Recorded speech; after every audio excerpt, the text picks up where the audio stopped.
Hey everyone, and welcome back to Risky Business for another year. This is in fact the 20th year of the Risky Business podcast. My name, of course, is Patrick Gray, and we've got a great show for you as always. This week we'll be chatting with Adam Boileau about all of the week's security news, and then we'll be hearing from this week's sponsor. And this week's show is brought to you by Airlock Digital, who make a absolutely terrific allow listing technology which can operate at massive scale. And the founders, two of the founders of Airlock Digital, are joining us this week, David Cottingham and Daniel Schell, the CEO and CTO respectively of Airlock. And they're going to talk to you about a wonderful thing called Click Once applications in Windows, which have been combined with some code reflection techniques to get people owned in a pretty sort of hard to detect and kind of unexpected way. That's actually a really interesting interview, and it is coming up after this week's news, which starts now. And Adam, we go on holiday. You know, the joke is usually something bad happens, and you know, we got a really bad MongoDB bug this time around, so that was fun. Yeah. I mean, it's not the world's worst thing that's happened while we've been on holiday, but it's still a pretty good bug. MongoDB is a like document store database thing, and kind of historically people put it on the internet with no auth because that was originally how it was written. So we've had a lot of data breaches that come out of Mongo over the years, but this is a memory leak bug, kind of in the style of Heartbleed, CitrixBleed. It's called MongoBleed, unsurprisingly, and we've seen a bunch of active exploitation of this. Someone dropped an exploit, like a proof of concept exploit for this on, I think, Christmas Day, which, little bit rude. Someone did a write-up with a whole bunch of details on it on Christmas Eve, and then the POC dropped on Christmas Day, which is, rude, very rude. Little bit rude. Anyway, so the net result is you can kind of send a query structure up to the Mongo that includes lengths. So this involves compression, where basically you lie about the size of the compressed data and you end up leaking uninitialized memory, and the exploit script kind of rummages through and dumps out contents of memory in certain locations. And if you get lucky, you might get credentials, you might get tokens, you might get passwords. And so, people have been using that. There's quite a lot of MongoDB exposed on the internet, and people are getting compromised. It's I guess somewhat mitigated by the fact that what data you get out of it is somewhat non-deterministic. So it's not like insta pop a shell kind of thing, but people have been using it, and I'm sure plenty of people are getting themselves compromised one way or the other. So that's been fun. Yeah. 7 cloud access tokens and a partridge in a pear tree. I was a little bit disturbed, though, I got to say, to see this paragraph appear. It's by John Grieg in the record, but he wrote, "The bug was dubbed MongoBleed in reference to several previous vulnerabilities, including the CitrixBleed bug." See, 20th year. It's been 19 years of Risky Business, this being its 20th year, so I can be old and curmudgeonly and say, come on, man, Heartbleed's the one you're going to reference there, not CitrixBleed. The original bleed. So, yes. Old man yells at cloud. Now, look, speaking of bugs that required a bit of a response and caused a bit of a splash, of course, last year we had the React2Shell bugs, which were very interesting for a number of reasons.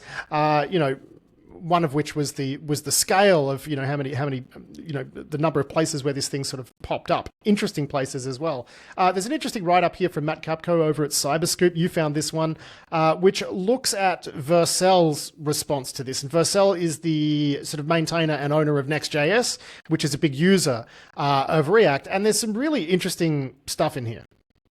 Yeah. There's kind of talks through a little bit of the having to roll 24/7 response whilst they deal with the scale of that problem, because Next.js was one of the bigger platforms that was directly impacted, and Vercel run a hosting platform as well for Next.js applications. So there's a little bit about their response, and it's always interesting seeing the insides of that kind of process, like what it's like being on the receiving end of these kinds of disclosures, because we as hackers often don't really think about the poor people who have to actually fix these bugs. But one of the bits that I thought was interesting about this response was because they also run a hosting platform, and fixing React2Shell basically involves kind of rebuilding your Next.js apps and republishing them. In the interim, they decided to deploy web application firewall rules in front of their hosting platform to protect their customers. They rolled out some WAF rules, and then they actually brought in, they started a bug bounty program on HackerOne to test their WAF rules. And so they said, we're going to pay, you know, between 25 and 50 grand US for bypasses of their WAF rules. And they ended up blowing through $1 million worth of bounty payouts of people figuring out fun ways to bypass their WAF. And actually, that's really cool. Like, that's a legitimately good use of bug bounty programs, and WAF bypasses are a kind of a class of thing that normally in bug bounty programs you don't really care about, except in so much as it gets you to the bugs you're actually going to find and report. Well, I mean, this is what I was going to say, is like, if you want to find some people who are really good at bypassing WAFs, it's going to be bug bounty participants, because they have to go around them. Yes, exactly. So like, that's why I thought this was a really neat kind of thing. And I mean, normally solving problems with a WAF, you know, is a last ditch. Like, it's a thing you do as an interim, and, you know, obviously but they're using the WAF the way that beardy people like you say WAFs should be used, which is as an interim band-aid and not as a permanent countermeasure. So exactly, because there are so many ways to weasel past, and bug bounty are so good at weaseling past, WAF rules and things. And so, yeah, I just thought this was a great combo. I think this is a lesson for other big platforms to look at and go like, okay, if we're going to roll out WAF rules, let's go get them battle tested by the kind of people who know how to use them. So, yeah, I think, you know, big ups for Vercel from this, and I enjoyed this write-up. So, yeah, thanks to Matt over at CyberScoop. I mean, if your pockets are deep enough to throw $1 million to get the unwashed of the bug bounty scene to come and find WAF bypasses, I mean, hey, yeah, why not? Yeah, if you've got $1 million to burn, it's a good way to burn it. Yeah, exactly. Now, we've got some research here from, what was it, 39C3, looking at GPG. I didn't go too deep on this one because I figured it was going to like make my brain fatigued, and then I wouldn't do a good job hosting the podcast here. But walk us through this research, because you got all in a titter about it.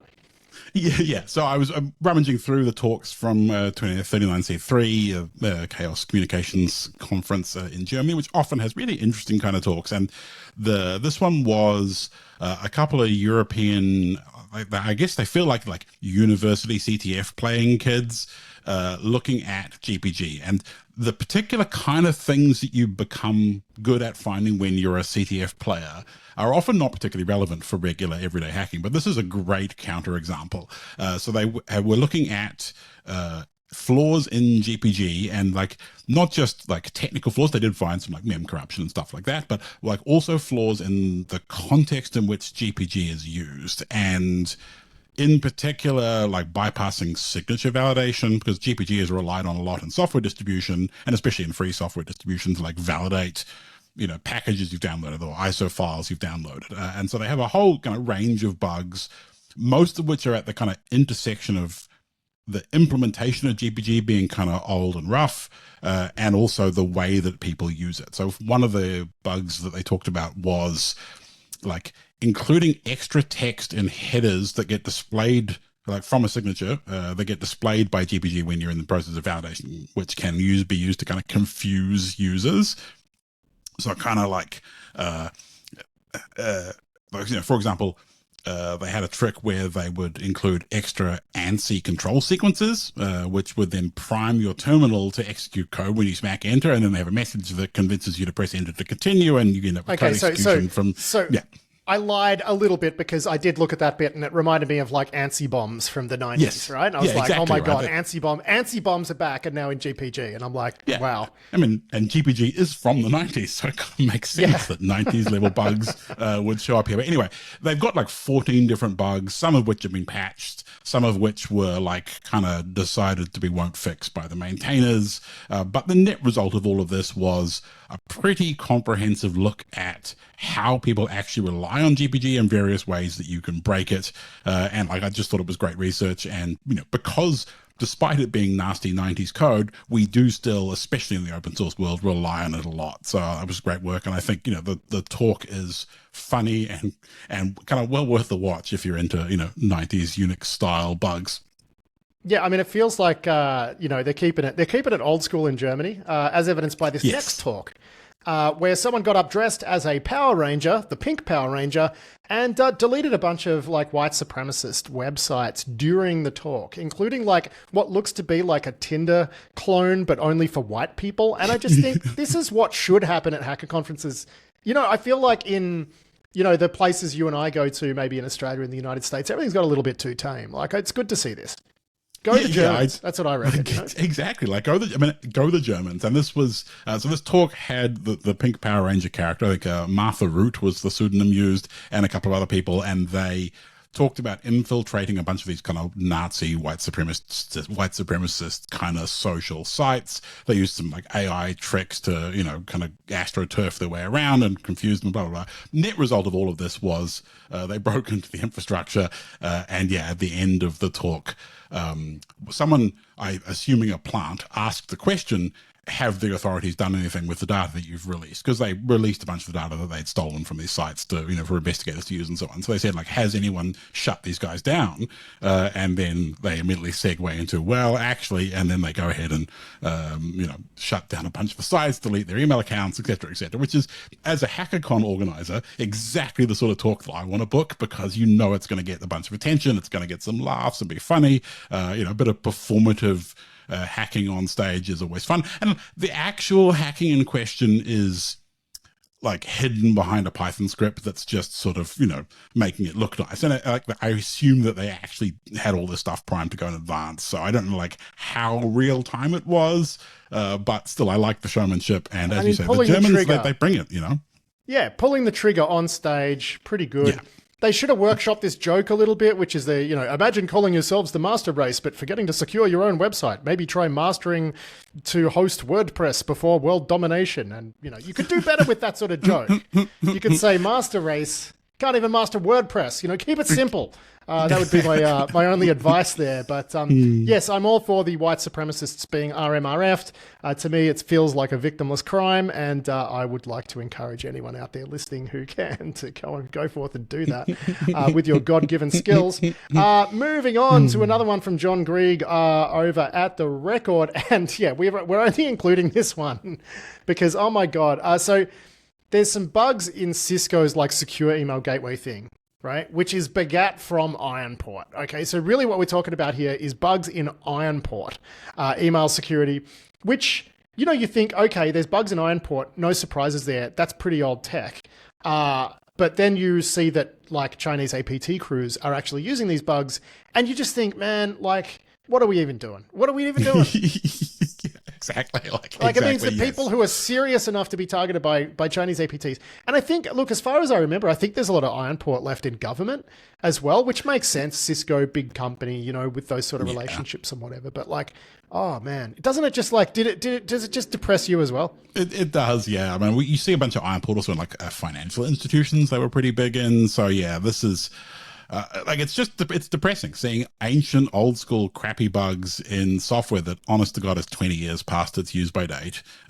As you say, in organizations that probably do kind of care about security, but, you know, security is a thing you have to keep doing, not just buy the Ironport 20 years ago and leave it there. And this was like, I think, command exec in the like web interface for the email quarantine thing. So like when it quarantines your attachments and you have to click through to go release them or whatever else.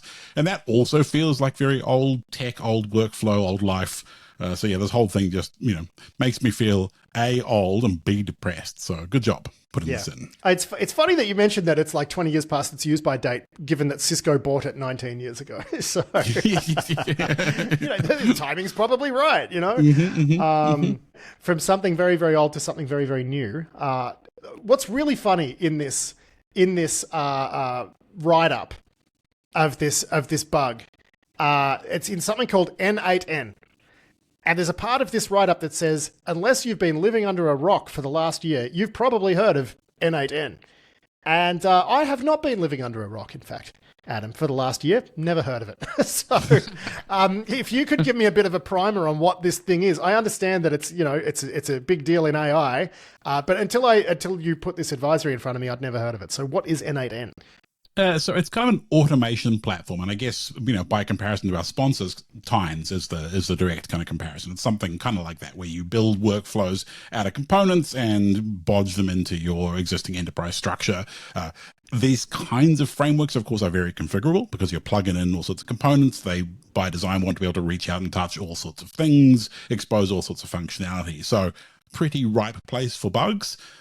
This particular set of bugs... it's a CVSS 10 but like this kind of workflow platform implies, it's going to be dependent on the workflows that are configured. So this particular flaw exploits bugs in how it handles file attachments. So very modern platform, very old problem. Can we put file names in file attachments? So if you have a workflow that's configured in this thing that like accepts a file upload from the user, then there may be ways to kind of manipulate that into returning back file contents from other files on the file system. And in this exploit flow, they leverage that. They kind of use that to steal credentials, and then from there turn it back into code exec and onwards from there. So hence the CPS10 kind of severity once you chain it all together. There is quite a lot of N8N on the internet, and kind of vulnerable patterns of it, like accepting file uploads, is a pretty kind of common sort of thing you would do. Like think, people emailing in CVs for job applications. So the web form accepts a file upload of a CV and then kicks off a flow that, sends it off around the organization or does whatever else. So like not unrealistic, but it does require, like, it's not going to be like point click, pop a shell kind of exploit. It's going to require a little bit of thought, but yeah, these kinds of platforms are, increasing in prominence and kind of dangerous because they do all this, important functionality, and the write-up's also kind of funny. So like good work to the researchers behind it. Man, it's a bug-heavy edition of the show this week. This one just snuck in today. There's some sort of ServiceNow bug that looks like a pretty big deal too. Yeah, so this one I shoved in the list because, like, yes, it's a bug and it's like a CVSS 9 point something something, and ServiceNow is a big name company. But what's interesting is this is actually a prompt injection. So they have bodged some AI into their product, so it will like create tickets in ServiceNow when certain things happen. And I guess this is, sort of previewing things, foreshadowing the rest of the year, right? We're going to be seeing high CVSS prompt injection bugs because prompt injection is not really a thing that you can solve. So the bug itself, kind of not very interesting. ServiceNow in particular context, you can prompt inject and do stuff from that. But it's just, how do we talk about prompt injection bugs generally? Because they're kind of different than regular security bugs, but if the outcome is the same, then I guess it's still relevant to our interests. Yeah, so it looks like they actually fixed this bug last year, but they're just talking about it now. And we've linked through to a CyberScoop write-up from Greg Otto. What else have we got? Now, this one's interesting, right? James Reddick has the write-up for the record about this, fraud kingpin who was arrested in Cambodia and has been extradited to China. This guy's name is Chenji, or Z, unsure, Z-H-I. He's the head of the Prince Group conglomerate and the alleged mastermind between a multi-billion dollar scam empire.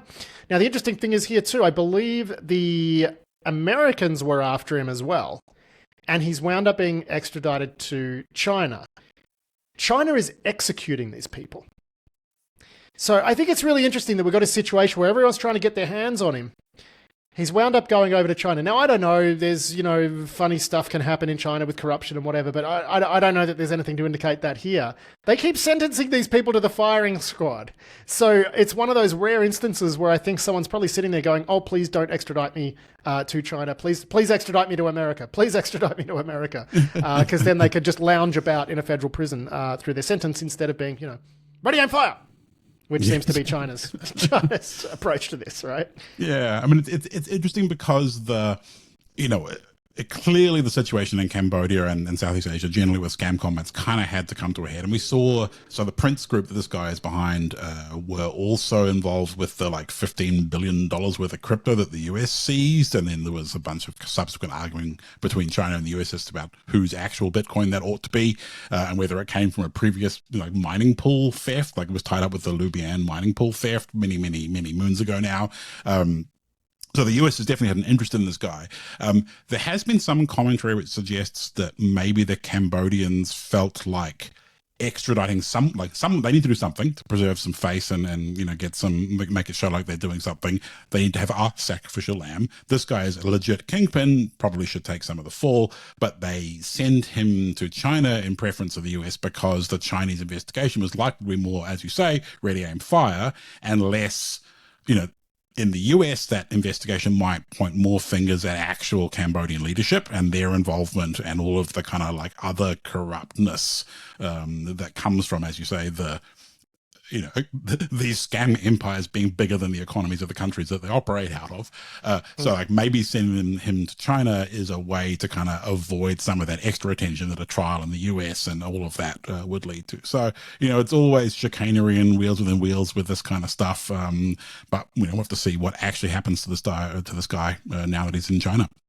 Yeah. I mean, I don't think he's going to have a good time, man. I don't think so. I don't think so either. And and honestly, no sympathy because I mean, his kidneys are already on organ bay. It's not good. It's really not good. All right, moving on. I remember that's my second organs joke for the Chinese execution. I got to stop making organ jokes. Organ sale jokes. Here we go.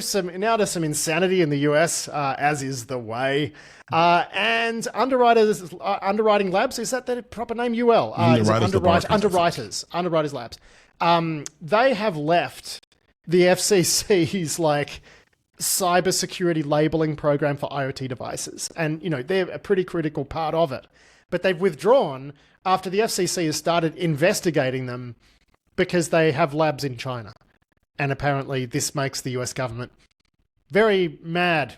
And, in particular, Brendan Carr, who runs the FCC. And I don't know if you've seen this guy, but he seems like a proper certified 10 out of 10 whack job, Adam. And, I would see the stuff this guy would post on Twitter before he ran the FCC. And he is a proper, Looney Tunes dude. Who is now running the FCC. And, it looks like this scheme is falling apart, I think is the TLDR. Yeah, this was it's called the Cyber Trust Mark program, and it's kind of a Biden-era attempt to, can we introduce product labeling and testing and labeling for IoT devices so that when you go to Walmart and you buy a $30 router, that at least got a sticker that says, hey, I don't ever get upgrades and my admin password is admin. And we've been talking about product labeling, as a way to deal with very low cost devices for a while now. And, this program has been kind of a long time coming. And I mean, to my mind, it probably kind of makes sense. It's a good idea. But then the idea that Underwriters Labs, which is 150-year-old American company, was getting tarred as a tool of the Chinese Communist Party or something by various MAGA types on social media. It's all a bit bonkers. And clearly they have just gone, you know what? Nope, we're done with this trash. We don't want to be involved. And they've, they sent a letter to the FCC which said, we don't want to run, because they had won the tender to operate the entire program, all the testing regime, the labeling, the administration of it all. And they wrote a letter that said, actually, you know what? Best of luck with you. I hope the program goes well, but, don't feel like we need to be involved anymore. Thanks very much, which, is a little bit bonkers. And, I don't know whether it is going to be a super effective control, but it seems better than having pre-installed botnets on everything. Yeah, but you and I were chatting about this, and at least if you're operating a major retail chain in the United States, you can say, well, we're not going to sell anything that's under 4 stars. Yeah. You know what I mean? So it is kind of, I think it's worth having. Is it game changing? No, probably not. Is this the end of the world? No, probably not. But it is a shame to see years of this work just sort of thrown into the toilet. You know what I mean? That's the thing about it. I just sort of think for no reason. Yeah, I mean, at the very least, I think things we've got this story coming up that Krebs is looking at with botnets on Android TV devices, and basically every crappy Android TV device you buy on Walmart or Amazon or whatever to get free sports streaming or whatever are pre-backdoored with botnet components on them. So that's the kind of thing that this sort of labeling program would at least deal to, because very, very cheap Android TV sticks is the sort of thing that ought to come with a really crappy trust mark sticker on them. So, there was some utility for this, and it is a pity to see, as you say, years of work thrown under the bus for just, the kind of stupid reasons that everything else seems to be happening in the US lately as well. Yeah, well, at least they've picked a nominee to run Cyber Command in the NSA, who's a proper Delta Force dude. Apparently his name is Joshua Rudd. Doesn't appear to have any cybersecurity experience, which seems, I think, less than ideal. I mean, it seems like he's, a very accomplished military person, and, hey, maybe he's going to do a great job, but you would think it would be preferable to have someone who at least has some history in the space. Yeah, I mean, yeah, like I think it's possible to do a good job without that experience, but it would really quite help, I feel, like if you knew a bit about computers and hacking and kind of the world in which cyber and the security aspects of it operate. But at this point, having anyone lead Cybercom in the NSA is probably a good choice. So, just get someone in there that's competent, regardless of whether they're the perfect person for the job, because, it's just been a mess. Hold on. Let's see if they get to a Senate confirmation hearing and then just start saying completely insane things. Yes. I'm not going to say anyone's better than no one when you've got people like RFK Jr. bringing, doing their best to bring back polio in the United States. That's a solid argument. Yes, I will give you that one, sir. That is a yes. We do not want cyber polio But it does look like there's new leadership headed to the cybersecurity directorate. This is the part of NSA that is, really out there trying to help secure the Defense Department and the Defense Industrial Base. And they do a lot of very important work. Rob Joyce and Morgan, was it Morgan Story who was over there? There's a few. Over there, very talented people, and they've been leaderless for a bit. So we've got David Imbordino, who is a NSA senior executive, who's currently the deputy chief there, and we've also got Holly Barudi, who is a senior official at NSA as well, who's just finished up working in the UK on behalf of NSA, and she'll be taking up the deputy position there, so that's good. What else have we got here? We got one from Dorina Antoniuk over at The Record. I think we spoke about this guy before, but he's been through the courts. He's been through an appeal. This 44-year-old guy, he's been sentenced to 7 years in prison for hacking a major port company in Belgium to smuggle cocaine into the Netherlands. So it looks like what he did is he bribed someone to, put a USB stick in, actually execute something on there, and then off he went into the computer systems there, which gave him a lot of control over port facilities. Somewhat concerning, actually, the level of control that this guy did have. And he also was, conspiring to do importations of his own. So, yeah, he's in a bunch of trouble. 7 years seems like he's getting off pretty light. But I think the interesting thing is here that, this activity happened in 2020 and 2021. So we're already in this situation where we've got traditional criminal networks using cyber capabilities for the importation of drugs. I think that's interesting. I also think it's interesting because the average computer network at the average port is not particularly secure, which I think maybe some people listening might be surprised by, but they're typically pretty bad. What were your thoughts here? Yeah, I mean, this story, I guess, the guy, we saw some reporting that said that he originally entered, I think, through the port of Antwerp, but I think it's the same port company was involved in Rotterdam and some other European ports. So that initial access via, getting someone to plug a USB stick in looks like it got escalated to really quite privileged access. I mean, I'm going to go ahead and assume domain admin, and then from there onwards to, being able to control cameras and shipping manifests and, have enough information to really help with managing, I think it was large scale cocaine importation. I think the scheme unraveled as part of the Dutch law enforcement going after Sky ECC, the encrypted messenger / kind of crime firm operation. So I think that was how they originally figured out what was going on here. But yeah, the security of port and shipping infrastructure, I mean, my experience in dealing with those kind of environments is that, the corporate side of it is no different than anywhere else. And the industrial, all of the cranes and, other, moving parts, the OT infrastructure, is like OT infrastructure everywhere else. Like it's fine so long as you don't get near it. Like when it's air gapped and separate and on separate environments, then great. But the moment you start putting it over radio or wireless networks or letting people get near it, then really it's not very flash. And of course, there's quite a lot of mobile infrastructure in ports, so they tend to be very reliant on radio stuff. So yeah, kind of a mess. And the hard bit is how do you leverage that to make money or use it for your own good? And obviously importing drugs is one very good way to do that. Yeah, that's right. And when you say it's like any other corporate environment, you don't mean like a good one, like a bank. Yes. I mean the bad sort, which is to say all of them. The bad sort. The bad sort. The bad place. Now, look, we mentioned Krebs has written a bunch of articles about these residential proxy networks, which appear it looks like one of the ways that these residential proxy networks are assembled, and these, of course, are the ones that allow you to buy access to other people's IPs and tunnel your traffic through somebody's home connection. It looks like one of the ways that happens is with these like Android TV boxes, right? That come sort of, they pre-ship with the malware on them. But he's also turned up something. So he's got a bunch of he's got a whole write-up on that whole ecosystem, which is interesting enough.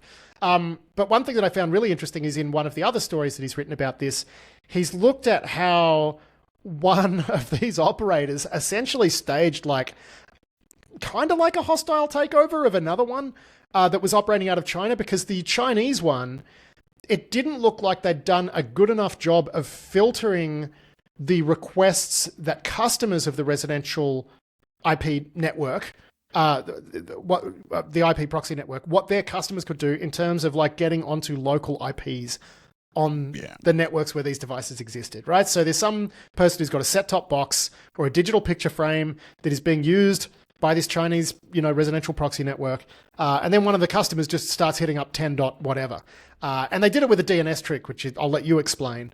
But very quickly, you had a situation where one of the other operators was owning internal devices on all of these other networks, and it's just a cool story. Yeah, it is. It is a great write-up. So he was looking at the Kimwolf botnet, which was behind a bunch of DDoS attacks that happened towards the end of last year, and the relationship between that and one of the residential proxy networks. And some researchers found that there was a heap of overlap in terms of where this particular botnet was coming from and IPs that were available in the residential proxy network pool.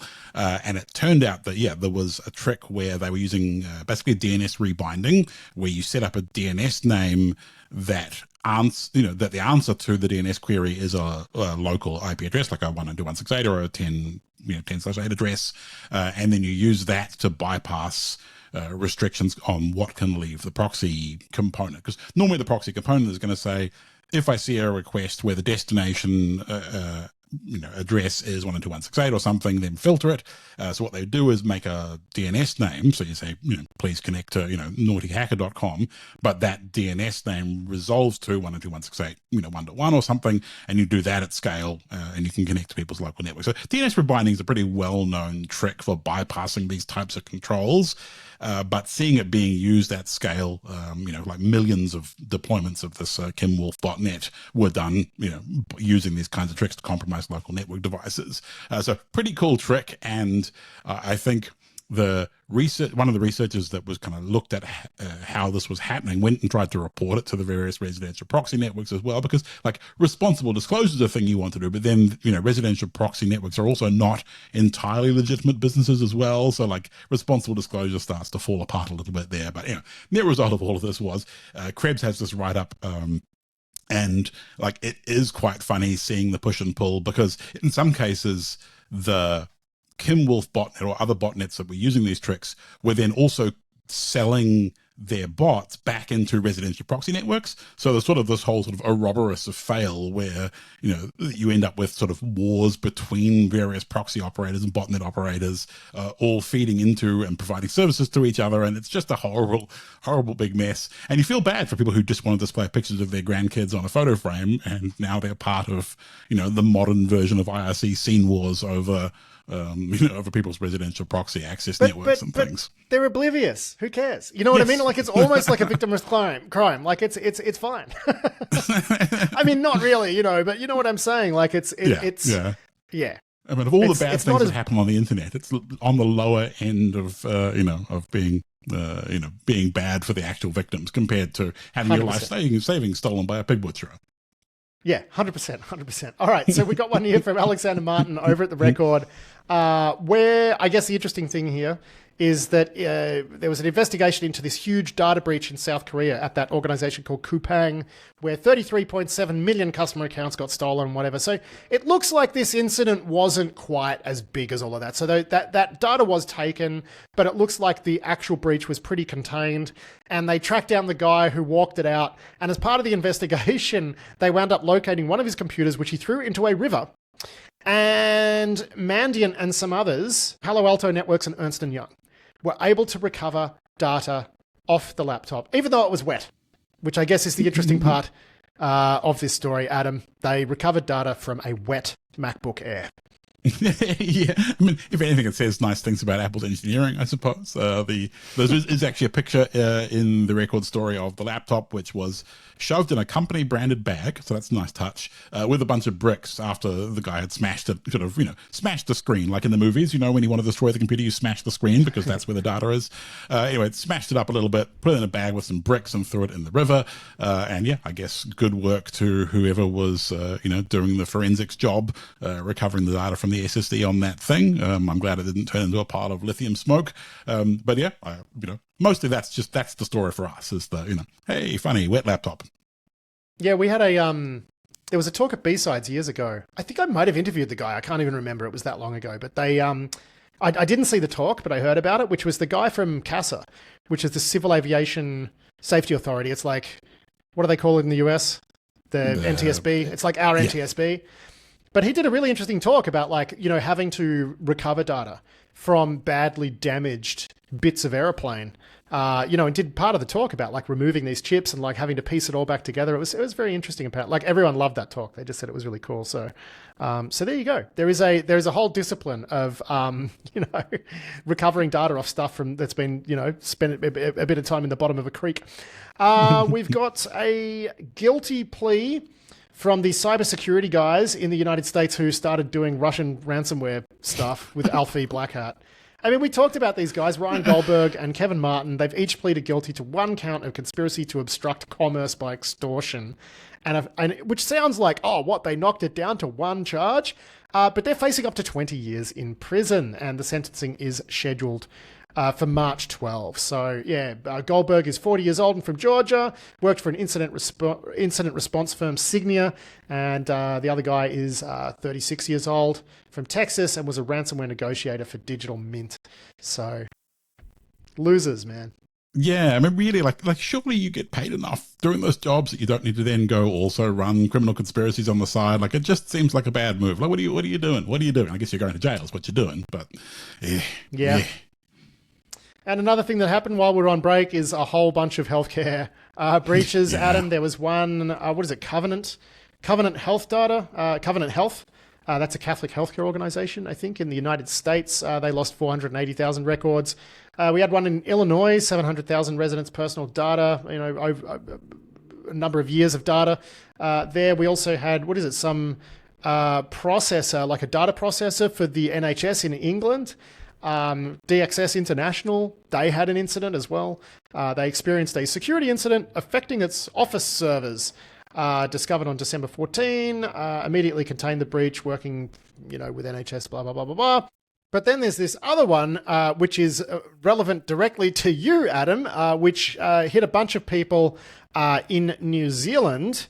Pretty limited data set. You managed to actually be in there, so congratulations. Ooh, lucky me. And what I find most remarkable about this one is the guy is out there bragging about it, and his ransom demand is $60,000, which I'm sorry to say something a little bit about your country here, but it's a sign of the scale of New Zealand that the money they're demanding is $60,000, Yeah, this was a company called Manage My Health that makes software used by medical practices for managing patient records and other things. And yeah, they got themselves data breached. I think most of the data came from when you were importing documents into the system, or they were sharing documents with patients. It was in the document management system. It feels like direct object reference is probably what it was. I don't know any technical specifics of it, but yeah, the attacker who did it, as you say, is asking for $60,000, which isn't very much, and has also been doing a lot of work talking to local media, and the combination of it happening over the Christmas break, when most of the senior leadership at media organizations are away, and cyber's just not being particularly well reported in this country. There's been a lot of really I would say kind of shonky journalism, straight up talking to the attackers, quoting them directly, treating them like they're legitimate businessmen, treating this guy like he's the CEO of ransomware organization who's just trying to do business with Manage My Health, shake them down for $60,000. I don't know if they've paid, but it has kind of gone quiet. And as you say, $60,000 is really not very much, and I would not be surprised if the ransom got paid. So either way, yeah, but it feels a bit it feels a bit school kid. It really does. It feels super amateur. And to be honest, having used Manage My Health myself, I didn't pen test it, but boy, oh boy, it looks old and clunky. Like, it's not the sort of, it really does give you old .NET, like, enterprise app vibe. It's not filling me with confidence at all, but hey, what are you going to do, right? You want to book an appointment at your doctor, you got to use their system. So tough for me and tough for everyone else in New Zealand that had its stuff compromised. Like, in New Zealand, this is probably the biggest of the medical practice management software packages. Like, it's something like 1.8 million New Zealanders, which, to your point of it being a small country, is still quite a big proportion of our country. So yeah, sucks to be New Zealand. And yeah, the quality of the reporting has not been fantastic. So boo to them. Well, mate, that's actually it for the week's news. I missed you, so it's good to be back. I missed our little chats, so it's nice to be back in the saddle chatting about the news, and I'll look forward to doing it again next week. But we're going to hear from this week's sponsor. You actually had to listen to this interview as well, because this is Airlock Digital talking about a new way to get you owned, which is through these like .application click once things that Microsoft has created in its wisdom, which first of all seem like kind of like a bad idea. But then attackers are combining like a code reflection technique with these .application things to own people pretty effectively. And I asked you to have a listen to this interview because I'm like, this sounds actually very cool to me. Is it also very cool to you? And you're like, yes, this seems actually quite cool. Yeah, no, it's a funny technique. Like the click once thing is like Microsoft's sort of early .NET application packaging tech, and I guess to my mind that's kind of comparable to like Java, what Java Web Start was, a way to package up applications. And yeah, so the fact that someone has gone, like, this is an old trick. This is not the modern way that you would package .NET applications. So like the fact that someone's gone back, found some like legit binaries that you can package using this technique, and then alter their behavior by giving them extra, .NET runtime, .NET assembly at runtime. Like, that's pretty cool work, honestly. Like, whoever started doing this, like, my hat's off. Good quality hacking. So yeah, it's a fun interview. And yeah, the Airlock guys are always good because they see such, weird Windows gubbins that, nerds always enjoy hearing about. So yeah, it's a great interview and worth listening to. Yeah, all right, mate. Well, with that, we will roll on to this interview now with the Airlock guys. But thanks a lot for your time, Adam. Appreciate it. Yeah, thanks. I'll talk to you next week, Pat. Okay, so here's David Cottingham from Airlock Digital to start things off, and then you'll hear from Daniel Schell as part of the same interview. So we are talking about these click once applications. That's the first half of this interview. And then the second half, we do talk a bit about AI, because funnily enough, like, Airlock's not doing much really with AI at the moment in terms of giving an AI agent control over what is added or removed from an allow list. For an interesting philosophical reason. You'll hear Dave describe it, but basically he thinks the whole point of allow listing is that you do have that human control. You do have that human context. And once you strip that away, are you really doing, are you really fulfilling your promise of actually giving people, direct control? It's a very interesting conversation. I think that I definitely see Dave's point. There's going to be a lot of customers who do not want to hand over control of their allow lists to an AI agent. But I think there's also a whole market of other people who would want to do that. But it's a very interesting conversation nonetheless. So here it is, this week's sponsor interview with David Cottingham and Daniel Schell talking all about, click once and then AI and applying AI to allow listing. Enjoy. Yeah, so click once is basically a capability built into Windows that allows applications to be deployed seamlessly with a single click. It's like a file which is called .application. It's basically an XML config that describes the application, all its dependencies, and how those dependencies are obtained. So when a user runs this, and they'd be through a link or something like that, it loads up the deployment application service, and then it prompts the user to install or don't install the application. I haven't come across it much in sort of like legitimate practice, but so I'm not really sure of the prevalence out there in organizations, but we're seeing this being used in campaigns, particularly across our financial clients quite extensively. If users do click install, it will download all the components of those applications, place it in a user profile folder, doesn't require admin to install. And there's a config file, which is the interesting part about this. So let's say, for example, you install an application and it contains a Dell binary that's written in .NET. It's signed, it's smart screen approved, it's entirely legitimate. when the application is run, this config file will give that Del binary some instructions, and the Del binary will actually go, oh, I need all these things in order to run. And it will actually go down and download malicious code from the internet itself and reflect it into memory, which is really, really difficult to see. So it just grabs a whole bunch of DLLs and like starts bing, bing, bing, bing, bing, bing, bing, bing, bong, bong, as Donald Trump would say. Pretty much. And the thing is, they don't have to have the extension of a DLL file either. So that it could be a JS and it could actually be sort of assembly code, which is reflected. And it's not a normal library load, so you can't, it's really difficult to see unless you're looking for .NET assembly load. So you basically have a situation with these applications where you have a legitimate signed application. That could be whatever the attacker chooses. They just pick a .NET binary of some vendor. It's all signed. It's not going to be detected as malicious. And then there's this config file giving it instructions that's not going to be detected as malicious because it's a legitimate XML just saying with instructions telling the .NET binary what to do. So this isn't new. There's been a lot written about click once, but what's novel is that attackers have chained this with a legitimate binary that's actually doing the work, which really sort of changes the way that EDR and other behavioral tools look at it, because they're like, well, it's just a legitimate app doing its thing.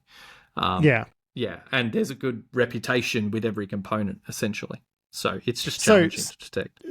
So out of the box, default config, were you stopping this? Yes. Yeah. Yeah, so because like years ago we invested heavily in just the .NET reflection part, by default it turned out we just proactively blocked this. A lot of people would think that this sort of dynamic .NET reflection is like a fileless malware, but they are actually written, like in this case, to the user's internet temp cache folder, and it's run from there. So we would then intercept that. With airlock, you'd see the Dell application where we chose in that case would try to open a handle to the .NET assembly, which is malicious, and it would be prevented from running. So, the questions that, like, the reason we found out about this, we're starting to get support tickets from many customers saying, how do I control .application files? It's not the application file, though, that's the problem. It's, the downstream components. Right, so they were aware that this was a risk, and they were asking you, how can we use your tool to stop it? And you're like, well, good news, everyone, basically. Well, it sort of started in this weird thing where we were saying, well, why do you want to block application files? They're not actual executable code. So it becomes this conversation like, don't you want these trusted signed files? And they're like, well, there's some malicious components. And a couple of our customers were like, I'll send you some artifacts. And then we looked at it and went, oh, wait, this is much worse than anyone that, that the customer didn't understand it properly. And it's the first time we've seen it. And that just turned into a big sort of research piece as well, of being like, well, what's actually going on here? And then, because it's really a combination. You've got the click once stuff that's been around forever. Like in Visual Studio, you can just go compile this to a published website to deploy this app. It's just a deployment method. And the .NET assembly reflection config file stuff has been known for like 5 years and sort of dropped off a bit. But what they've really done here is they've combined both of them by making the .config file also a dependency. And, it really brings any .NET assembly like trusted file can become a loader, stager, launcher for malware. So it's it's together. That's where the novel stuff is. And are they having? Well, I got two questions. Which are, what type of attackers are we talking about here? Are they sort of ransomwares, APTs? Like, what do we even know? Are they like the modern equivalent of like Fin7 financial fraud actors? And my other question there would be, are they having any luck against EDR? So yeah, who's doing this, and are they actually able to sidestep EDRs, the majors anyway? Sure. So who's doing this? I'm not sure. Customers would definitely be sensitive about sharing that information, and we're not a threat intelligence house, I guess. Well, you don't have to be, which is one of the wonderful things about allow listing. But anyway. Yeah, I think I did a presentation on this recently. At the end, it's like, well, who was it? What wasn't? Like, my answer was, I don't care. we default prevented this type of tradecraft. I would say the customer can go down that path, right? I would say where we see this pop up continually, though, is financial customers. It's very heavy on that. If that's quite a big data point. But. So this feels like the Fin7 style actor kind of trying to get into a bank. Yeah, very targeted spear phishing templated emails that are branded as the bank, all that stuff, right? So, and is this getting around? I mean, you would think, first of all, those spear phishing emails, you would hope your mail gateways would do a decent job of stopping them, but of course stuff can slip through, and people can drop phishing links into LinkedIn messages or Teams or whatever, right? So Okay. But how is EDR dealing with this, or why is EDR not dealing with this well, which seems to be what you were implying earlier?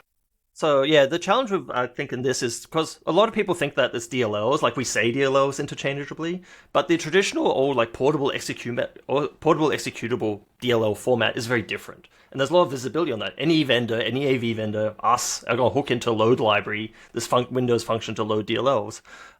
However, since these are actually not really those sorts of DLLs, they're .NET assemblies with a .dll extension, which could be a .js extension or whatever in this case. It's just more like the .NET application itself just has that functionality built in to suck that up. So you're not hooking it. The application itself has that capability. Yeah. And so there's very little visibility. And yeah, vendors will be like they'll try to trace loads in different ways, but because this is all happening within the application itself, there's nothing to hook. Yeah, and also because, again, the attackers are using legitimate signed binaries from different vendors. So it has a signature. The binary itself has a good reputation. And that naturally goes towards contributing an overall good score for behavior. Yeah, so what's the actual behavior that you're stopping there, Dave? Yeah, so it's the actual loading. So you take a binary, and then when that binary is downloaded some new bit of code, which is the actual malicious bit that it wants to run in the process, we're actually stopping the load of that. So we're seeing that legitimate process load basically untrusted code into itself, and we're blocking that because it's not explicitly trusted, because we take a deny by default approach, and we happen to hook all of those and monitor those .NET assembly reflection mechanisms that are quite non-standard. Yeah, nice. Very nice. All right, so I want to talk about one more thing while you were here, but congratulations on that win too. We'd love to hear a good winning story. But the other thing I wanted to talk to you about is AI, right? Because everybody's AI. I've seen you guys actually have been around long enough and validated allow listing enough these days that you actually have a couple of competitors now. And you go to their websites and they're like, AI, allow listing, pew, pew, pew. You know, it's all finger guns and AI. You guys, not so much. I mean, I would have thought there's some huge potential to use AI to do things like automatically manage the allow lists and evaluate binaries on first execution, evaluate files when the first time they pop up into an environment. But you seem a little bit circumspect about a lot of this fancy AI stuff. So what's your thinking on AI and where it can plug into your stuff? Because I would have thought it was a slam dunk. Yeah, so look, and there's certainly opportunity and applicability to our type of deny by default product for AI. I think you've really got to look at where does the security for allow listing application control come from? And that is just this foundationally black and white sort of approach to you trust this, you don't trust that, right? And it's always human driven, and the human is the person that has the context to decide what they allow inside their organization, right? Now, the thing with AI is okay, do you trust a standard operator to make those decisions better than AI? And I think a standard operator will generally have a sense of what is expected or not expected from their point of view in their org. So they know what applications they use and they can make a judgment call from that point of view. But a human operator will not be as good as necessarily saying, is this particular piece of code potentially malicious, right? They'll just, they over-index on context, whereas AI will over-index on sort of the sensitivity of code. And what we're sort of thinking in terms of our approach and where it can add the most value is providing context to the operator to make better decisions ultimately. So it's looking at the data set that's coming in, what files are being executed, and really answering what and distilling down data sets into some clarity of here's what's here, here's what applications they're associated with, and here's the types of decisions that you should make. So providing a bit of assistance to actually go forward and define what you trust ultimately. But without fully handing over the capability to trust files itself, because then all we're doing, we feel, is just sort of like a reverse EDR in a way in terms of utilizing those trust decisions, which get messy.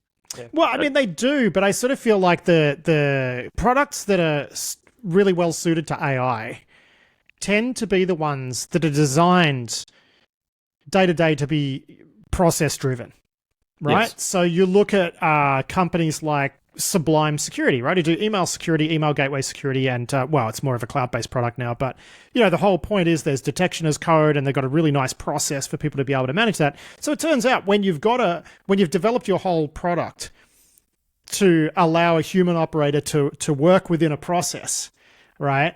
Which is somewhat repetitive and a little bit annoying, but it's a very well-defined process. Turns out AI is really good at taking over the human workload bit of that. And, the whole key of Airlock's success over the years is you have taken allow listing and made it a process at scale. I mean, you have customers with 150,000 endpoints, right?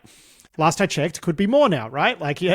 But the point is you've boiled all of that down to a process. And I just would have thought at some point, the AI stuff is going to wind up just being more accurate than the human operator. And at that point, who cares if you're a reverse EDR? It's a win. You're totally right.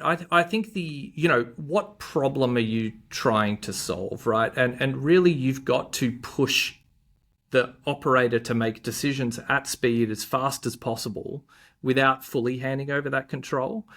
Because I think that, we're fairly principled in making sure that the customer is in complete control of what they trust, because that provides ultimately the best security outcome. The biggest thing is you can't understand in many cases why an LLM made a particular decision, right? Like if you had, suddenly you've got these, 300 computers in your organization suddenly have this binary on them.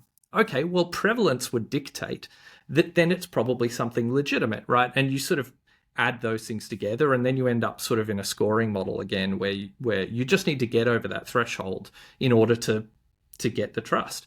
And also, I think one thing where allow listing gets really unwieldy is if you don't understand what is actually your definition of trust anymore.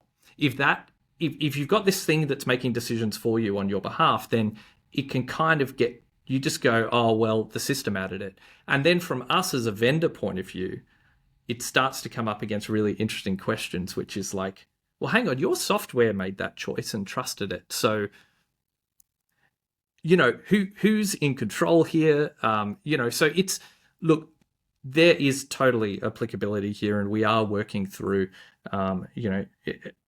sort of testing the efficacy and accuracy of these types of things in our trust workflows to make the operator as fast as possible. But I still just feel like you come back to the principle of what makes allow listing effective, and that is just the human context of should we be using this application or not? Is this application necessarily malicious? It's a slightly different question. Yeah, no, it's really impactful. Yeah, I understand 100% what you're saying. It's like, does this belong here? Yeah, right? There's a deception piece as well, right? Like the malware offers are trying to look like other files or stuff like that. So can AI work out the slight difference? Yeah, but then you get the interesting question, which is, can the operator tell the difference? And that's where that's where context is the richest thing that you can provide based on all of these different sources to come to a good conclusion ultimately. All right, Dave Cottingham, Daniel Schell, that is all we have time for. Thanks to both of you for helping us kick off Risky Business for another year. It's 20th year in 2026. Great to see you both. Yeah, thanks, Patrick. Yes, Patrick.